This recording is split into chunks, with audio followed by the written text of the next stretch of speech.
If you've ever felt whiplash from constantly shifting dietary advice, butter is bad, butter is back, coffee is a sin, coffee is salvation, you're not alone. Nutrition guidelines seem to evolve faster than fashion trends, and for many people, it raises a big question. Why do health authorities keep changing their minds? Are the experts confused? Is it all political? Or is nutrition science just fundamentally unreliable? The truth is both more reassuring and more complicated. Dietary guidelines change because science evolves, and unlike a stone monument, good science is never meant to stay frozen in time. As research methods improve, sample sizes grow, and long-term outcomes are better tracked, recommendations get updated to reflect the best available evidence. It's a process rooted not in confusion, but in correction and refinement. Back in the mid-20th century, nutrition science was in its infancy. Much of the early dietary advice, like cutting all fat, avoiding dietary cholesterol, or leaning heavily on refined carbohydrates, was based on limited data, often from observational studies. These early studies were important for spotting correlations, but they didn't always clarify cause and effect. For example, early research linked high cholesterol levels with heart disease, so it was assumed that eating cholesterol-rich foods like eggs would raise blood cholesterol and increase heart risk. The logic seemed sound, but later randomized controlled trials showed that dietary cholesterol doesn't have as much impact on blood cholesterol levels as once thought. The original guideline wasn't a conspiracy, it was a hypothesis based on the tools available at the time. Fast forward a few decades, and we now have more sophisticated ways to study human health.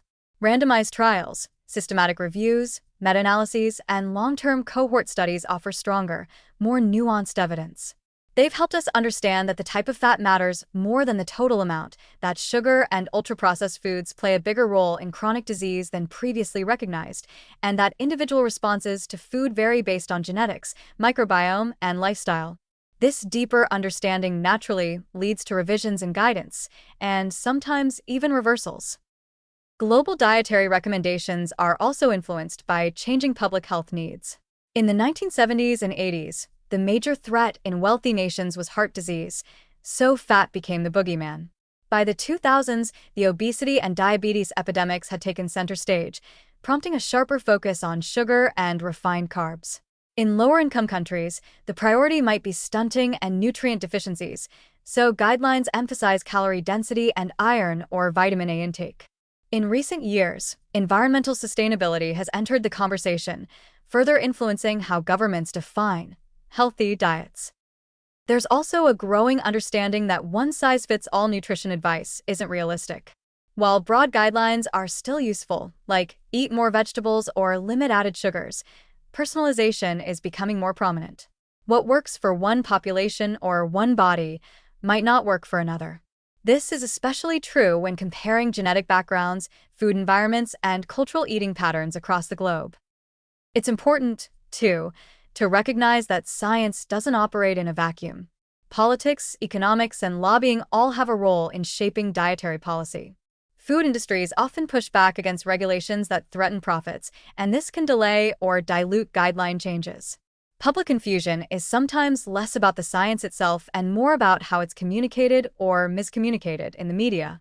Headlines love extremes. Butter is back, even when the science is measured and conditional. Some saturated fat from whole foods may not be harmful in moderate amounts. The irony is that despite all the changes, the core messages of most dietary guidelines have remained fairly consistent over time. Eat more plants, choose whole over refined, be mindful of portion sizes, limit added sugars and highly processed foods, and stay active.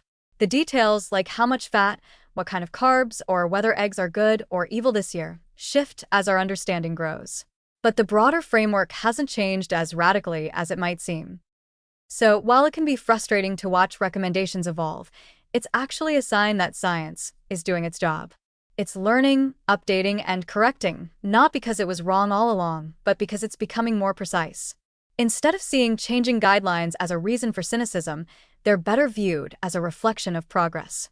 The fact that we no longer fear an egg yolk or think margarine is a health food isn't a failure of science. It's a sign that we're finally listening to it more closely.